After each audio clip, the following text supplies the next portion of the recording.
ফিলিস্তিনের অবরুদ্ধ গাজা উপত্যকার রাফা শহরে ইসরায়েলের বিমান হামলায় নিহত এক ফিলিস্তিনি মায়ের পেট থেকে জীবিত অবস্থায় এক মেয়ে শিশুকে বের করা হয়েছে।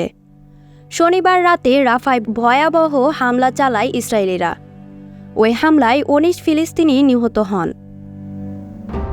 অধিক নয়, ন্যায্য ভ্যাট প্রদান করে ব্যবসায় সুরক্ষিত রাখবে ভ্যাট বন্ধু অ্যাপস।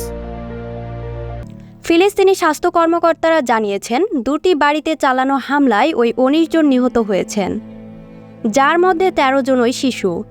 ভূমিষ্ঠ হওয়া ওই নবজাতকটি মোহাম্মদ সালামা নামের এক চিকিৎসকের তত্ত্বাবধানে রয়েছে। ইসরায়েলি হামলায় নিহত হওয়ার পর ১.৪ কেজি ওজনের শিশুটিকে জরুরিভাবে সিজারের মাধ্যমে তার মায়ের পেট থেকে বের করা হয়। তার মা মৃত্যুর সময় ৩০ সপ্তাহের অন্তঃসত্ত্বা ছিলেন।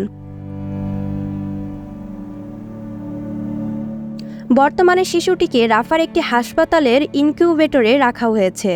শিশুটির কোমরে বাঁধা একটি টেপে তার নাম হিসেবে লেখা রয়েছে শহীদ সাবমেরিন আল সাকানির সন্তান।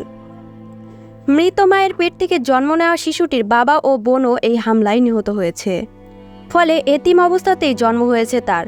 শিশুটির চাচা জানিয়েছেন, হামলায় নিহত হওয়া তার বোন মালাক শিশুটির নাম রাখতে চেয়েছিল রুহু, যার বাংলা অর্থ আত্মা।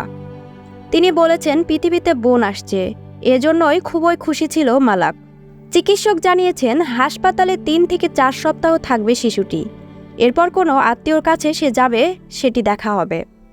যদিও এই শিশুটি বেঁচে গেছে, কিন্তু সময়ের আগে জন্ম হওয়ায় তার বেশ কিছু সমস্যাও রয়েছে।